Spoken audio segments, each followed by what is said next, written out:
Chapter 13. The Holy Willies. Then let no cantankerous schism corrupt this our catechism. John Crow Ransom, our two worthies. The Rosenberg case had thrown up a painful dilemma for America. When McCarthy's minion Roy Cohn had publicly boasted to the Europeans of his role in the prosecution of the Rosenbergs, he had reinforced a suspicion that the trial was linked to the McCarthy witch hunt. Although technically quite separate issues, the feeling spread in Europe that the two phenomena were conflated. McCarthy emerged at a time when many Europeans were alert to evidence of a parallel nastiness in America and the Soviet Union. The poison blows across the Atlantic like some horrible prevailing wind, one wrote a young American diplomat's wife in France at the height of McCarthy's campaign. The senator from Wisconsin compensated for his meager intellect with a loud mouth and an inveterate dishonesty. His limp, he claimed, was the result of a war wound, though actually it was acquired by slipping on a staircase. Mamine Kustler found him repellent, describing him as a hairy-pawed thug, though she believed he was doing a rather fine job of exposing infiltrators. Richard Rovere wrote that no other politician of the age had surer, swifter access to the dark places of the American mind. So, by the early 1950s, McCarthy was ranting about a great conspiracy on a scale so immense and an infamy so black as to dwarf any previous venture in the history of men. Encouraged by the trials of Alger Hiss, the Rosenbergs, and other pro-Soviet agents in the U.S., which contributed some plausibility to his Orwellian fixations, Joe McCarthy even accused General George Catlett Marshall of serving Kremlin policy. Under his hectoring chairmanship of the House Un-American Activities Committee hearings, accusations and blacklists became the order of the day. Arthur Miller was given a prison sentence, later quashed on appeal. Lillian Hellman was blacklisted and dubbed the era the scoundrel time. Apart from I.F. Stone, whose 4-page self-published weekly newsletter persistently examined the issues without obeying the rule that every question had to be couched in anti-communist declarations, there was no other journalist I can now recall who stood up to the high wind without trembling, wrote Arthur Miller. With the tiniest communist party in the world, the U.S. was behaving as though on the verge of bloody revolution. Membership of the Communist Party was some 31,000 in 1950, skidding to just a few thousand by 1956, the majority of whom were said to be FBI undercover agents. I always believed the old adage that the FBI kept the Communist Party alive through their dues payments of their agents, said William Colby. For writer Howard Fast, the Communist Party of the United States, in fact, at that moment, was practically a branch of the Justice Department. 5 chrome fin tails on new Cadillacs, bobby socks and Jell-O, hula hoops and Frigidaires, Chesterfields and food blenders, golf, Uncle Ike's grin, Mamie's hats. Welcome to the nifty 50s. This was the America of Life magazine, a place with a booming consumer economy, a society at ease with itself. But behind this, there was another America. Brooding, dark, ill at ease. An America where owning a Paul Robeson record could be considered an act of subversiveness. Where a school textbook called Exploring American History, co-authored by a Yale historian, offered children the following advice. The FBI urges Americans to report directly to its offices any suspicions they may have about communist activity on the part of their fellow Americans. The FBI is expertly trained to sift out the truth of such reports under the laws of our free nation. When Americans handle their suspicions in this way, rather than by gossip and publicity, they are acting in line with American traditions. Exalting young tattlers was a mark of totalitarian societies, but it took the Cold War to include informing among the inventory of American traditions, wrote one historian, 7. The tenor of this sullen mood was registered in James Dean's Weltschmerz, Marlon Brando's nose-picking insouciance, Lenny Bruce's verbal violence, early manifestations of what would later become mass protest movements. But these were isolated moments, dark hints which were lost in the clamor of official culture, in the din of Mickey Spillane's hate-filled and corrosive logorrhea, or in the noisy exploits of Captain America, the Marvel comic hero who had switched so easily from battling Nazis to exposing communists and who now warned, "Beware, commies, spies, traitors, and foreign agents. Captain America, with all loyal free men behind him, is looking for you, ready to fight until the last one of you is exposed for the yellow scum you are. 8. This was the America of Roy Cohn and David Shine, McCarthy's dreadful duo. One commentator described Cohn as unspeakable, Shine as a gilded jackanapes. Cohn was a brilliant lawyer who got his law degree from Columbia when he was still 19, and at 25 became McCarthy's counsel on the House Un-American Activities Committee. Highly ambitious and arrogant, Cohn wept every time he heard the Star-Spangled Banner. David Shine, the son of a wealthy hotel magnate educated at Andover and Harvard, was Cohn's closest friend. Sheen loved nightclubs, fast cars, and attention. In early 1953, Cohn got him a job on McCarthy's subcommittee. Sheen had few qualifications, except the authorship of a nutty book called Definition of Communism, copies of which were placed next to Gideon's Bible in hotels owned by his father. In the spring of 1953, when the impact of the Rosenberg trial was exposing a widespread resentment at America's presence in Europe, Cohn and Shine undertook a tour of inspection of America's official information outposts. They arrived in the wake of Stalin's death, which was announced by the Kremlin on the 5th of March. But their next move was as powerful a reminder as any that the mental halitosis of Stalinism was still abroad. After visiting United States Information Agency, USIA, libraries in 7 countries, they announced that 30,000 books of the 2 million on the shelves were by pro-communist writers and demanded their removal. The State Department, far from defending its libraries, which were visited by 36 million people annually, issued a craven directive prohibiting any material, including paintings, by any controversial persons, communists, fellow travelers, etc. Thus, with Kafkaesque vagueness, were the works of hundreds of American writers and artists consigned to the dustbin of politics. There followed a volley of telegrams between the State Department and all USIA missions: Berlin, Bremen, Dusseldorf, Frankfurt, Hamburg, Munich, Hanover, Stuttgart, Freiburg, Nuremberg, Paris, as the book banning gathered pace. Remove all Sartre volumes from all America Hauser collections. All books by following listed authors to be removed: Hammett, Dashiell, Kay, Helen, Weltfish, Jean, Hughes, Langston, Seaver, Edwin, Stern, Bernhard, Fast, Howard. Remove all, repeat all works of following listed individuals: Apt, John, Julius J., Singer, Marcus, Witt, Nathan. All works by the following authors are hereby ordered removed: Du Bois, W.E.B., Foster, William, Gorky, Mcsick, Lysenko, Trofim, Reed, John, Smedley, Agnes. 9th, Herman Melville was harpooned, and all books illustrated by Rockwell Kent were withdrawn.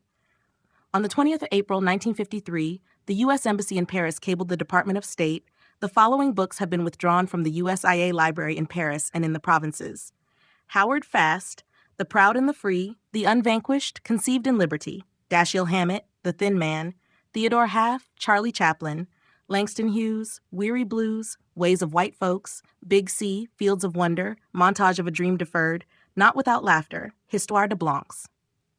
10 American cultural prestige was being ground underfoot as government agencies and missions truckled to McCarthy. The average number of titles shipped abroad by USIA in 1953 plunged from 119,913 to 314. Many books removed from libraries had been burned under the Nazis. Committed to the pyre for a second time were Thomas Mann's The Magic Mountain, Tom Paine's Selected Works, Albert Einstein's Theory of Relativity, Sigmund Freud's writings, Helen Keller's Why I Became a Socialist, and John Reed's 10 Days That Shook the World. Thoreau's essay on civil disobedience was banned by the U.S. at the same time as it was outlawed by Maoist China. Seemingly unstoppable, the McCarthy-inspired cultural cleansing bankrupted America's claims to be the harbinger of freedom of expression. Nobel Prize winner and famed anti-Nazi Thomas Mann now found that his American citizenship offered less than the hoped-for protection from the totalitarian impulses he had escaped. Denounced by the McCarthyites for being soft on communism and labeled America's fellow traveler number 1 by Plain Talk magazine, he longed to leave America, which he called an air-conditioned nightmare. 11. Another prize for Cohn and Shine was Dashiell Hammett, who in 1951 served 22 weeks of a 6-month jail sentence for refusing to identify the contributors to the Civil Rights Bail Fund, which had been set up to provide bail for arrested communists. In 1953, he was called to testify at McCarthy's Senate Permanent Investigation Subcommittee, where he again refused to name names, this time invoking the Fifth Amendment. Cohn and Shine now demanded the removal of all his books from State Department libraries. With the adventures of Sam Spade taken off the radio by NBC, Hammett was deprived of his main source of income. Having fought for America in 2 world wars, he died in poverty in 1961.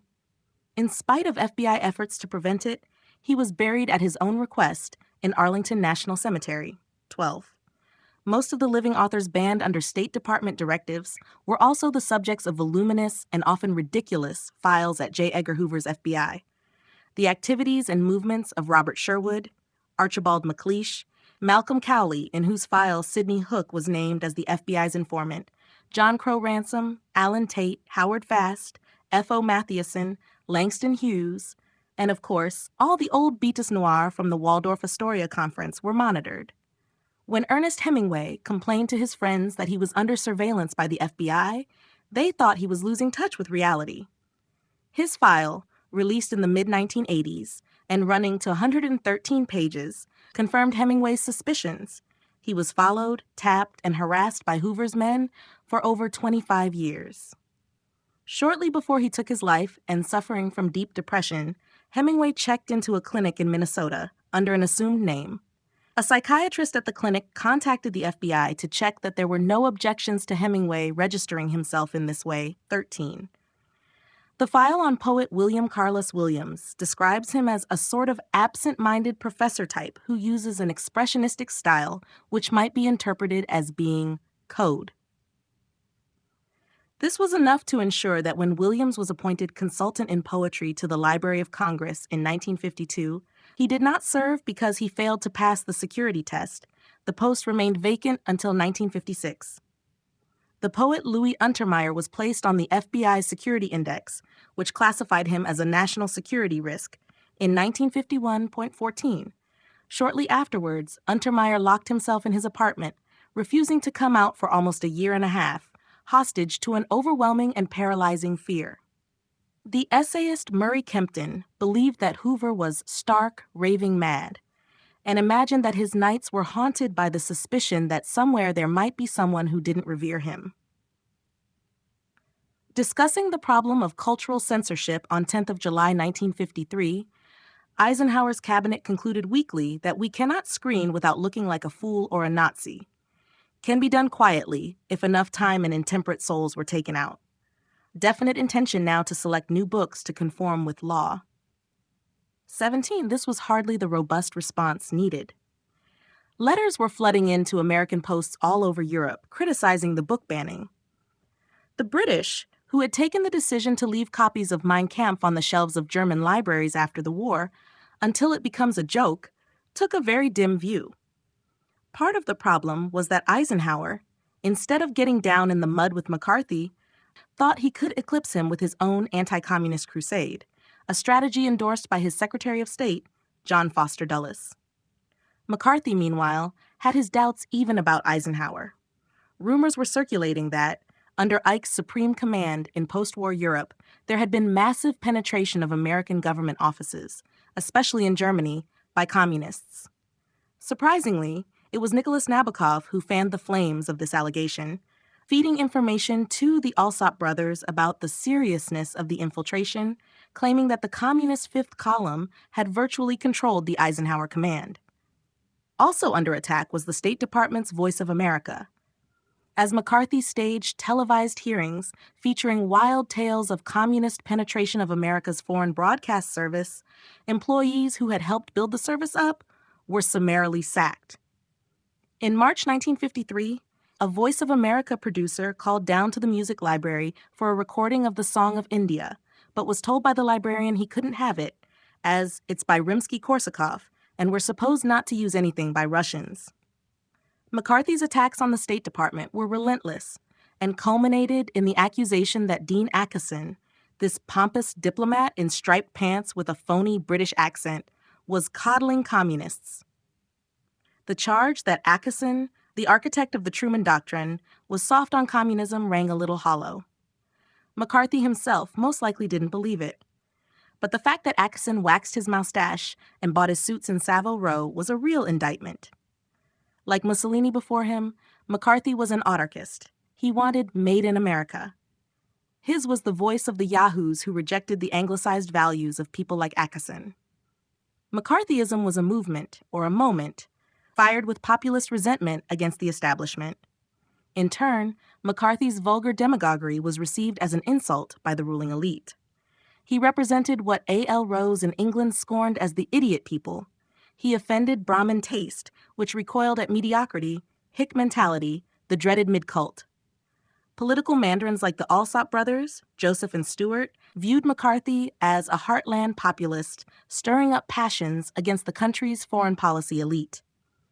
They also viewed his attack on the State Department as an attack on the internationalist philosophy that had guided American foreign policy since the end of the war. Nobody was saying it explicitly, but it seemed clear to the brothers that if McCarthy succeeded in bringing down the department's internationalists, the result would be a new wave of isolationism. 8. Nearly every liberal in the federal government was viewed with suspicion, said Lyman Kirkpatrick, who served as CIA Inspector General during the McCarthy period. It had something of the atmosphere that must have been present during the French Revolution, when denunciations and trials led to the guillotine. While there was no guillotine in Washington, there was perhaps an even worse fate in the destruction of an individual's career and the wrecking of his life. 19. Having permanently damaged the morale of the State Department, McCarthy turned an eye towards the CIA, a major and much more important target, particularly from the point of view of getting him greater personal publicity. 20. It was those internationalists grouped around the CIA's International Organizations Division who had most to lose. By late 1952, McCarthy's suspicions had transferred to Braden's outfit after the senator learned that it had granted large subsidies to pro-communist organizations. 21. This was a critical moment. McCarthy's unofficial anti-communism was on the verge of disrupting, perhaps sinking, the CIA's most elaborate and effective network of non-communist left fronts. One of the oddities of the CIA's venture in cultural politics was that what it did should have been done openly and publicly through the United States Information Agency or some other such body, explained Arthur Schlesinger. The reason it couldn't be was because of Joe McCarthy. Because if Joe McCarthy knew that the U.S. government was funding non-communist left magazines and socialist and Catholic trade unions, that would have caused great trouble. So it was in order to avoid McCarthy that the CIA did these things in a covert way. 22. It all had to be off the budget, said one CIA officer attached to the Congress for Cultural Freedom, as none of this would ever have got through Congress. Imagine the ridiculous bowlings that would have gone up.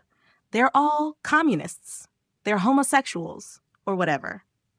23. A lot of these covert operations ironically were placed at risk because of McCarthy, who threatened at one point to blow their cover, because, from his perspective, this was an American agency. The CIA, going into cahoots with lefties, explained historian Kai Bird. It was an embarrassment. It was discrediting the idea that America was a sophisticated, democratic society capable of having a rational political debate. But it was also threatening to blow major intelligence operations that had long-term implications for building a political consensus and keeping Western Europe within NATO and within a Western alliance. 24.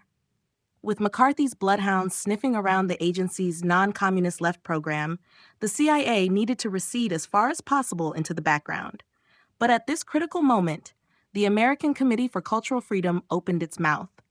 In early March 1952, the committee held a closed meeting to discuss what its response to McCarthy should be. It was immediately apparent that the committee was hopelessly divided. James T. Farrell and Dwight MacDonald were in no doubt about the dangers of McCarthyism. The Stalinist menace is largely licked in America, although not on the world plane, argued Farrell. But we are seeing the development of a group of McCarthyite intellectuals.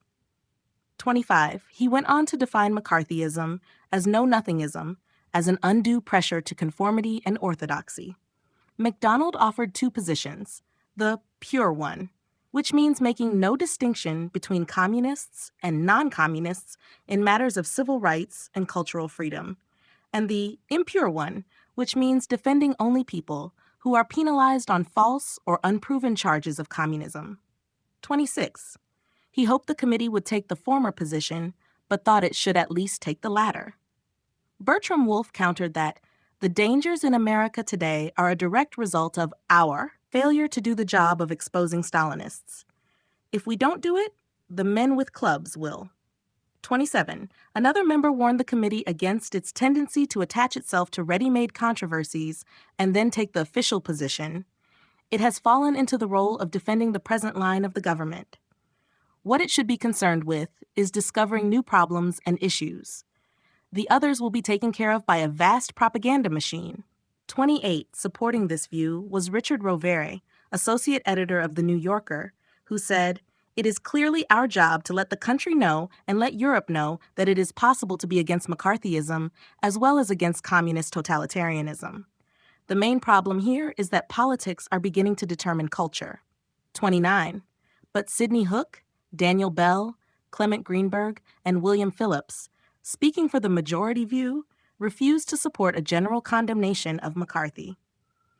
Writing to Hannah Arendt with news of these divergent positions, Mary McCarthy revealed that she had got an intimation of the Hook Group's line, which seems to be that the goings-on of McCarthy are not within the province of a Committee for Cultural Freedom. 30. She had also been told, in confidence, that the committee, acknowledging that there is really no communist menace here, is principally interested in raising funds to fight communism in Western Europe, or rather to fight neutralism, which is taking first place as a menace. This was proffered to me as between ourselves. 30. On the other hand, continued Mary McCarthy, there was a feeling that the great thing to be combated was a relapse into neutralism over here. That if Hook and Co. relaxed their efforts for a moment, Stalinism would reassert itself in government and education, culminating in appeasement abroad. I couldn't tell whether this was a genuine fear, it seems so fantastic, or a rationalization. I can't believe that these people seriously think that Stalinism on a large scale is latent here, ready to revive at the slightest summons. They live in terror of a revival of the situation that prevailed in the 30s, when the fellow travelers were powerful in teaching, publishing, the theater, etc. When Stalinism was the gravy train, and these people were off it and became the object of social slights, small economic deprivations, gossip, and backbiting. These people who are success-minded think in terms of group advancement and cultural monopoly, and were really traumatized by the brief Stalinist apogee of the 30s. In their dreams, this period is always recurring. It is realer than today. Hence, they scarcely notice the deteriorating actuality and minimize Senator McCarthy as not relevant. 30th to date, the split in the American Committee over McCarthyism had been kept relatively private. But on the 29th of March, it aired its divisions publicly in an open debate sponsored by the committee entitled In Defense of Free Culture, which was staged, appropriately enough, in the Starlight Room of the Waldorf Astoria. In the morning session, Dwight MacDonald, Mary McCarthy, and Richard Rovere spoke out against Senator McCarthy. But in the afternoon, Max Eastman, the darling of the American left in the early 1930s, delivered a speech which showed how complete the process of de-radicalization could be. Denying there was a witch hunt going on, he accused the communists and their fellow travelers of inventing the term as a smear tactic. "As a half-burned witch from those hysterical days," said Eastman, "I beg to assure you that what you call a witch hunt is child's play at a Sunday school picnic, compared to what American people can do when they really get going." 33. He went on to accuse the national executive of failing us in the struggle against infiltration by the enemies of freedom. And for good measure, he leveled the same charge at Freedom House, Americans for Democratic Action, and the American Civil Liberties Union, of which he himself was a member, denouncing them all as so many fuzzy-minded liberals who, in the name of cultural freedom, are giving their best help to an armed enemy bent on destroying every freedom throughout the world. Some reports say the audience was stunned. Some say it was jubilant. In his speech that morning, Richard Rovere had taken Irving Kristol to task for seldom coming out with the kind of blunt truth about McCarthy that he wishes other people to speak about the communists. He had accused McCarthy of having as low a regard for the truth as any Soviet historian, and concluded gloomily that the certain, and perhaps inevitable, truth is that the Holy Willies are on the march everywhere today. 35. Now, according to Max Eastman, such sentiments simply indicated that Rovere was himself a sucker for Soviet propaganda. After the meeting, Rovere wrote to Schlesinger expressing his desolation at Eastman's outburst and begged him to do something about it. Who did Schlesinger turn to? Frank Wisner. Schlesinger later recalled, rather improbably, that although he had known of the CIA's initial investment in the Berlin launch of the Congress for Cultural Freedom, he had thereafter assumed that the foundations were paying. Like everybody else, I thought they were bona fide. I didn't know it was CIA paying for it all.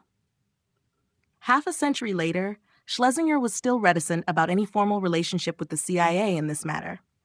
Sometimes I'd meet Frank Wisner at Joe Alsop's house, and he would ask me in a kind of social way what was happening at the American Committee, and I would tell him.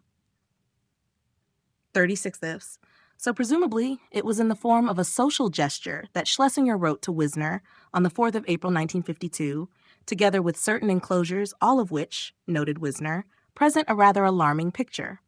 37. In response to Schlesinger's communication, Wisner penned an internal memo, Reported Crisis in the American Committee for Cultural Freedom, which is extraordinarily revealing and worth quoting in full. CIA memo from Deputy Director Plans to Deputy Assistant Director for Policy Coordination Reported Crisis in the ACCF. Attached hereto is a letter dated 4th of April from Arthur Schlesinger Jr. to myself, together with certain enclosures, all of which present a rather alarming picture. I had not heard about these developments prior to my receipt of Schlesinger's letter, and I am most anxious to have an OPC evaluation of this matter, which very well may not be a tempest in a teapot. My offhand reaction to this mess is that the position of neither the pro-McCarthyites or anti-McCarthyites is the correct one from our standpoint, and that it is most unfortunate that the matter ever came up in such a way as to bring it to this kind of head. I can understand how an American Committee for Cultural Freedom, standing alone, and being in fact a group of American private citizens interested in cultural freedom, would feel that it would have to take a position on McCarthyism. However, that is not the nature of the American Committee for Cultural Freedom, which, according to my recollection, was inspired if not put together by this agency for the purpose of providing cover and backstopping for the European effort. If such is the case, we are stuck with the committee in that we have an inescapable responsibility for its conduct, its actions, and its public statements. Under the circumstances, the raising of the issue of McCarthyism, whether to condemn it or to support it, was a serious mistake in my opinion. The reason is simply that this injects us into an extremely hot American domestic political issue and is sure to get us into trouble, and to bring down on our heads criticism for interference in a matter that is none of our concern whatsoever. If you agree with the foregoing analysis and reaction, we should consider promptly what should be done now that the fat is in the fire. If it were possible to do so, it would be my thought that the entire debate on this subject, from the beginning, be expunged from the record and the matter thus laid to rest. I know that this will not satisfy either faction, but it might be possible for us to put across to the members of both factions that we are talking about Europe and the world outside the U.S., and that we should stick to our last, and that if we do not do so, the entire effort will be exposed and shot down because of our involvement in domestic political issues. An appeal to unity and concord and the preservation of this valuable effort might be successful. In any case, it is the only approach that I can think of. 38. The significance of the memo is manifold. It shows Arthur Schlesinger alerting Frank Wisner to developments in the American Committee, which he, Schlesinger, finds disturbing. Schlesinger had earlier complained to Nabokov that the organization was riddled with neurotic anti-communists and was becoming an instrument for these bastards. It reveals the origins of that committee, which advertised itself as a free and independent body, as a backstop 40 for a larger CIA effort in Western Europe. It shows that Wisner was in no doubt as to the agency's responsibility for the American Committee's conduct, actions, and public statements. Created by the agency, the question of its freedom to do and say as it wanted was, to Wisner's mind, academic. If it were indeed what it said it was, an independent group of private citizens, then it could do what it wanted. But it wasn't what it said it was. It was part of Wisner's Wurlitzer, and as such, it could be expected to play the right tune, or, if necessary, remain silent. Legally, of course, the CIA had no right to interfere in the business of a domestic organization. Wisner admits as much in the memo. Further, that Wisner could write so freely of expunging the record offers a disturbing picture of the CIA's attitude to such groups. The agency had a power of veto over its front activities, and Wisner was now advocating the use of that veto. Also clear from the memo is the fact that Wisner felt he had a direct line into the American Committee, which he now wanted to activate to persuade both factions within the group to forget their differences and to drop the subject of McCarthyism altogether. The American Committee for Cultural Freedom was just a front in order to create the impression of some American participation in the European operation, said Tom Braden. When they started raising the McCarthy issue, oh God, was that embarrassing, especially for Allen Dulles. That was a good enough reason why there shouldn't be an American committee, certainly in Allen's mind. He would have been aghast at such public acknowledgement of someone in the Congress for cultural freedom opposing McCarthy. He, of course, hated McCarthy, but he knew you gotta handle him with very, very delicate kid gloves. Don't cross him or get him involved in anything. The idea that people like Burnham or Schlesinger, people of that stature, would be getting up and making a big stink about McCarthy was really out of the question, at least in Allen's mind. 41 plainly, it was a matter of policy that the Congress for Cultural Freedom and its affiliates leave McCarthyism well alone, as one English activist later recalled. It was clearly understood that we must not criticize the American government or the McCarthyism which was then at its height in the U.S. 42.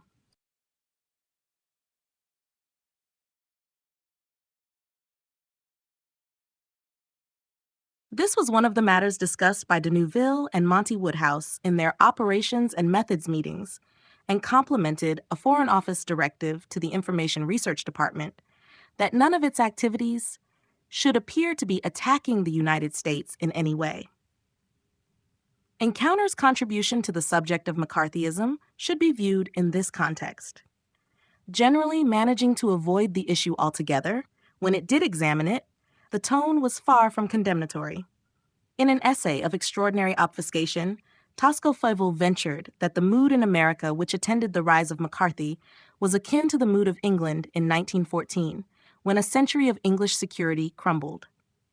The cold hate for the enemy, the Hun, passionate faith in the justice of Britain's cause, angry intolerance towards socialists, pacifists, other dissenters, these, argued Fievel, were emotions comparable to America's abrupt loss of its sense of security on the day peace broke out in 1945, with the inaugural of the new atomic bomb age and with the Soviet Union looming up as a powerful opponent. All that had followed had been an attempt, albeit painful, to adjust. Although McCarthy was to be regretted, he had to be viewed in the context of America's insistent search for new national security, for a world, indeed, made safe for democracy.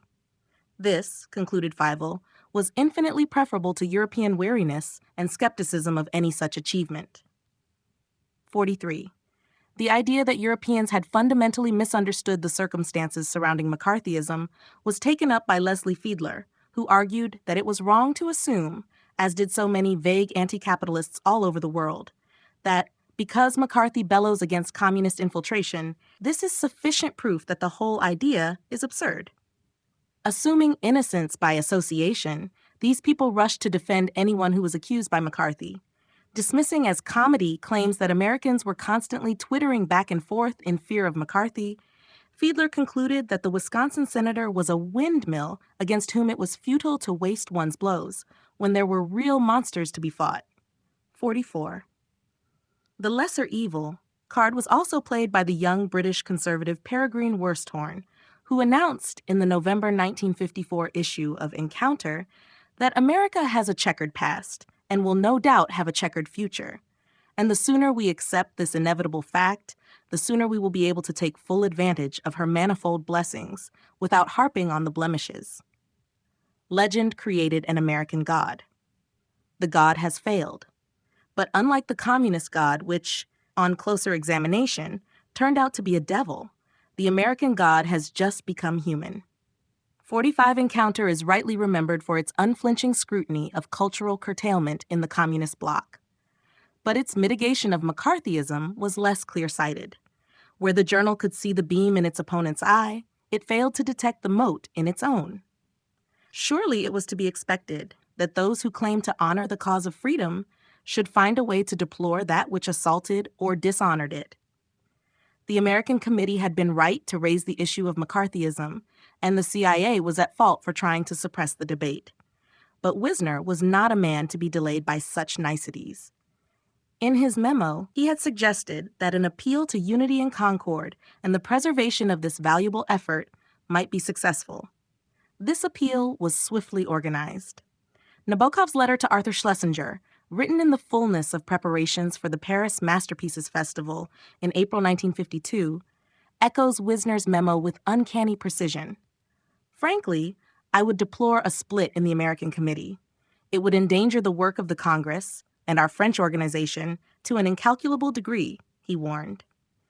It should be made clear to Europeans that McCarthy is a man, not a Movement 46.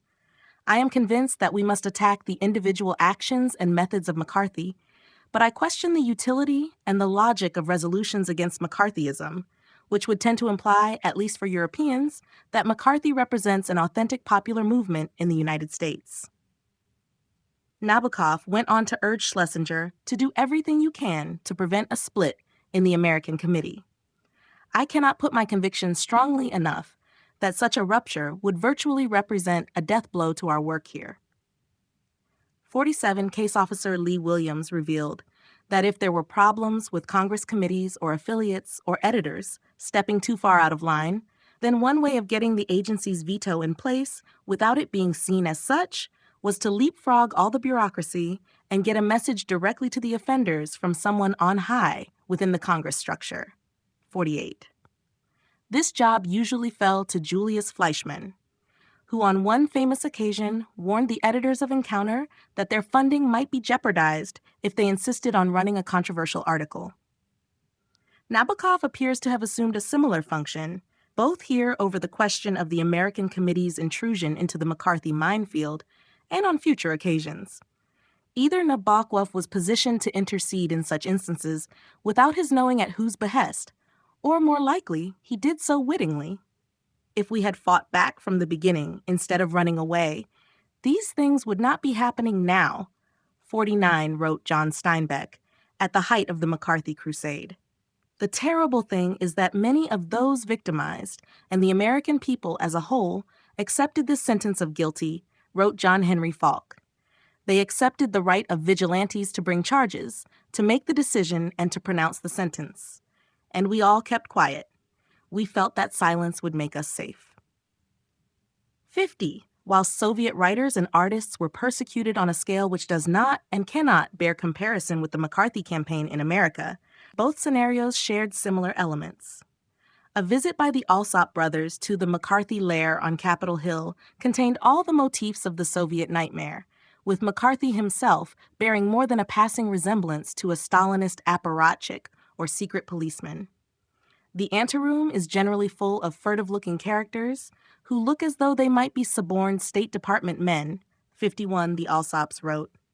McCarthy himself, despite a creeping baldness and a continual tremor, which makes his head shake in a disconcerting fashion, is reasonably well cast as the Hollywood version of a strong-jawed private eye.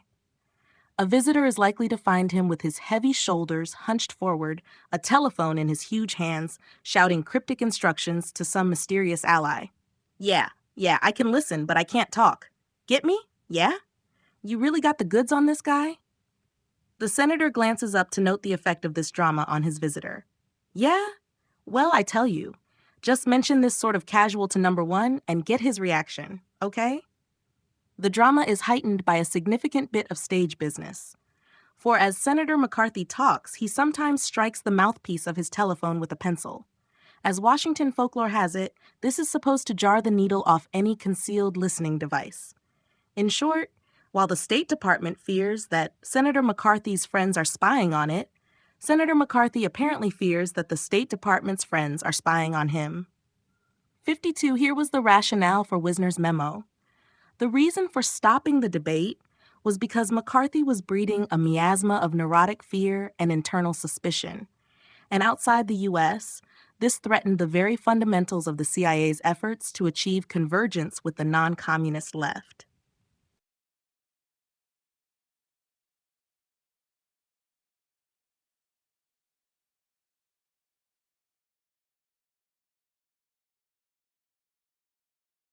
But within the conservative element of the American Committee, the Alsop account was dismissed as the product of a fevered imagination. There are some who should know better, who have asserted that we were going through the worst period of political terror and hysteria in our history, wrote Sidney Hook. This description of the present state of America is a fantastic exaggeration of the facts. 53 Crystal, too, mocked claims that McCarthyism was creating an atmosphere of dread. Answering Arthur Miller's claim that Broadway was suffering from the knuckle-headedness of McCarthyism, with its congressional investigations of political unorthodoxy, Crystal wrote in the New York Times that Miller was guilty of expressing absurdities. 54 in 1953, Crystal stated famously that there is one thing the American people know about Senator McCarthy. He, like them, is unequivocally anti-communist.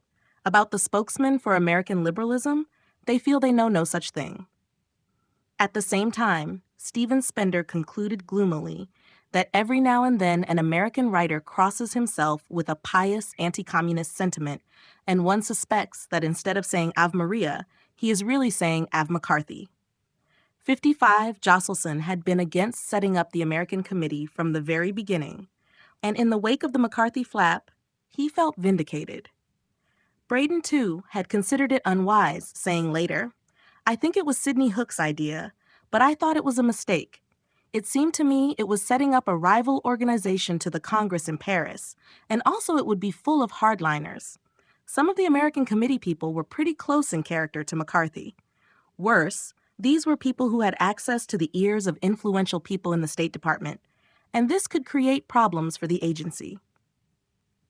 56. Despite these reservations, Frank Wisner had managed to convince Alan Dulles, then still Deputy Director for Operations, that an American branch of the Congress for Cultural Freedom was an unavoidable necessity.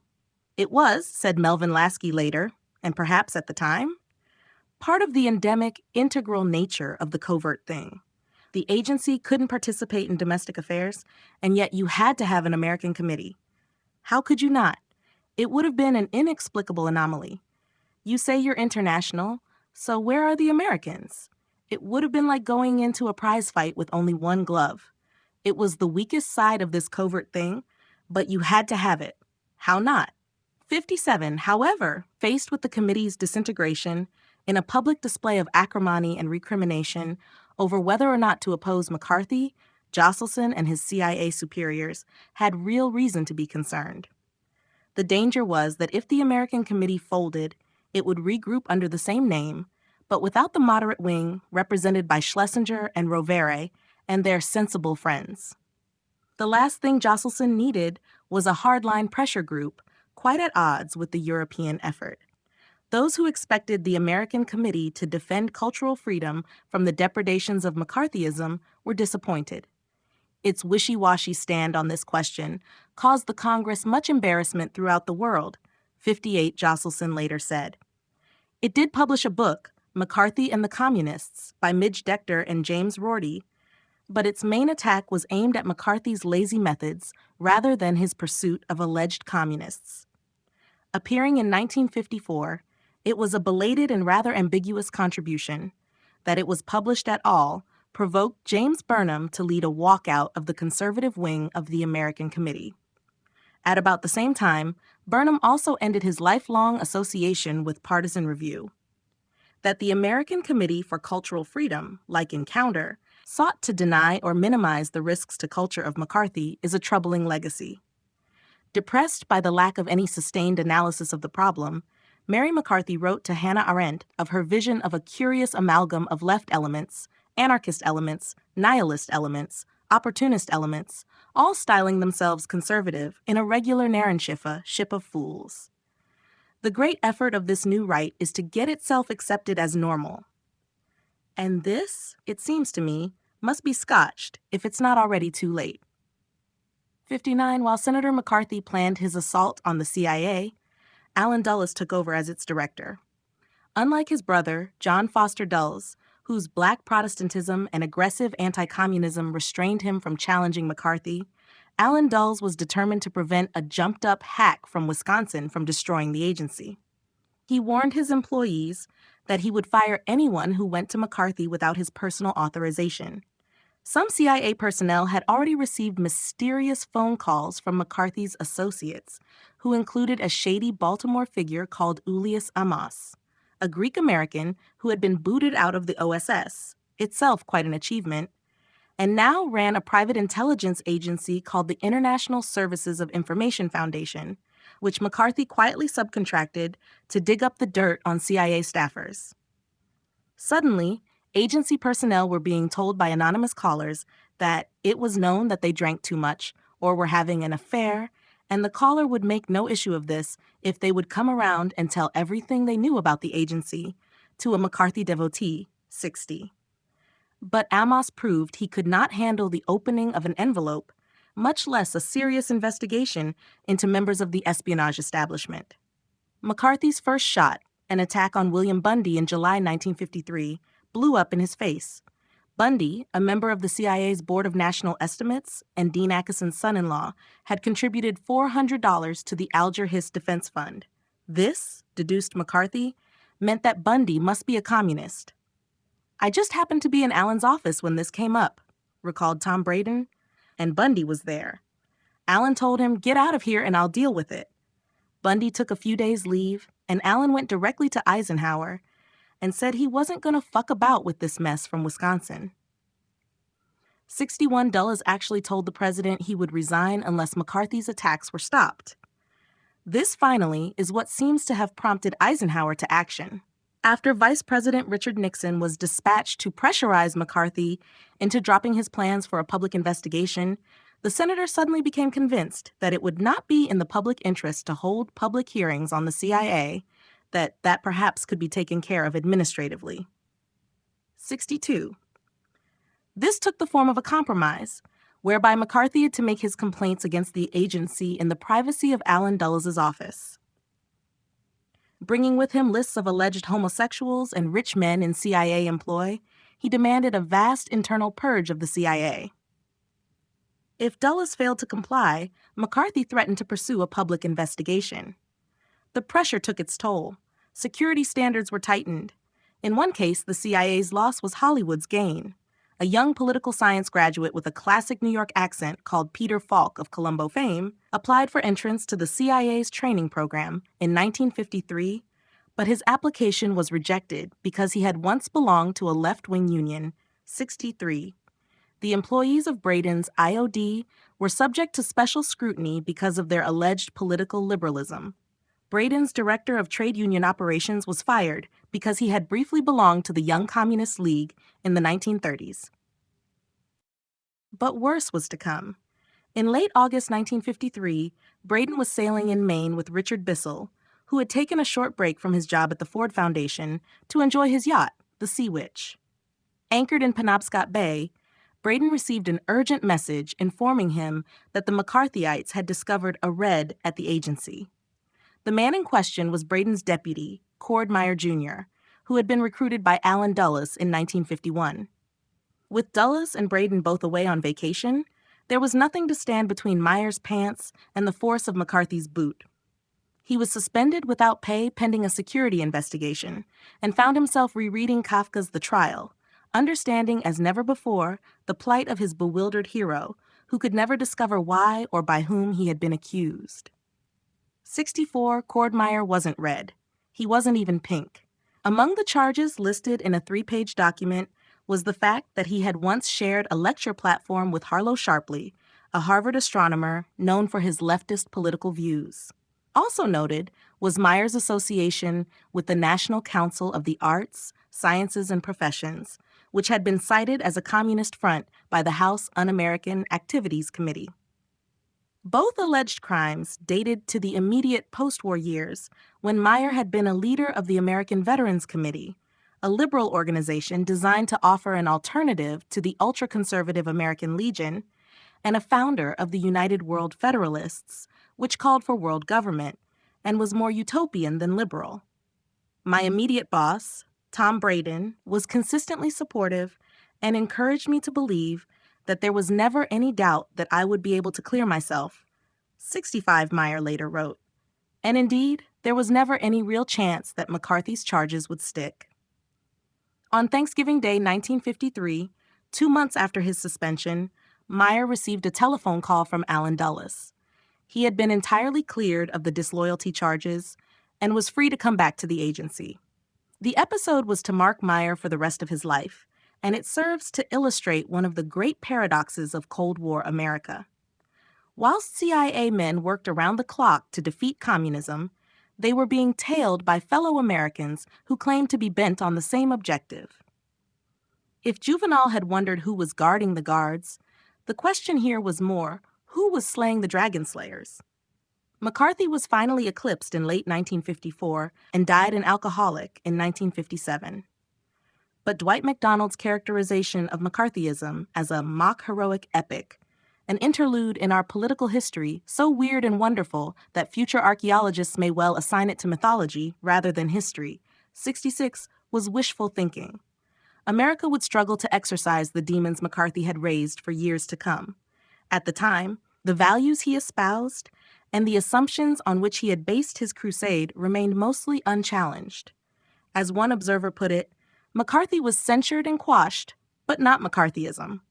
67. The search for the truth, the desire to get to the bottom of things, the very process of intellectual inquiry, became tainted by its association with witch hunts. Or was it the other way around? Perhaps the question is, could McCarthyism have happened without the Truman Doctrine?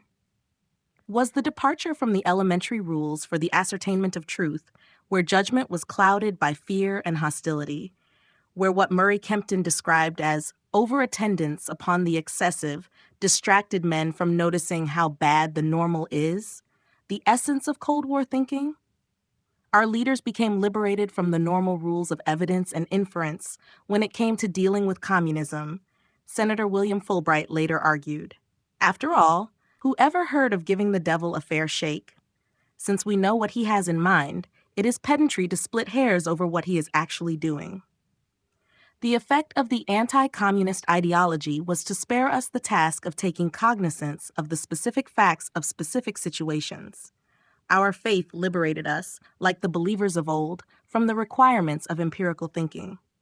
Like medieval theologians, we had a philosophy that explained everything to us in advance, and everything that did not fit could be readily identified as a fraud or a lie or an illusion. The perniciousness of anti-communist orthodoxy arises not from any patent falsehood, but from its distortion and simplification of reality, from its universalization and its elevation to the status of a revealed truth. 68. Far from denting the CIA, McCarthy eventually contributed to its enhanced prestige. Thanks to him, the CIA's reputation as something of a haven for foreign policy freethinkers was confirmed. Richard Bissell, who joined the agency in January 1954, remembered it as a place where there was still intellectual ferment and challenge and things going on, while much of the challenge and sense of forward motion had gone out of other parts of the government. 69, its director, Allen Dulles, emerged even stronger than before. According to Tom Braden, power flowed to him, and through him to the CIA, partly because his brother was Secretary of State, partly because his reputation as the master spy of the Second World War hung over him like a mysterious halo, partly because his senior partnership in the prestigious New York law firm of Sullivan and Cromwell impressed the small-town lawyers of Congress. And now, in the face of McCarthy's attack on the agency, Dulles had won. And his victory vastly increased the respectability of what people then called the cause of anti-communism. Don't join the book burners, Eisenhower had said. That was the bad way to fight communism. The good way was the CIA. 70.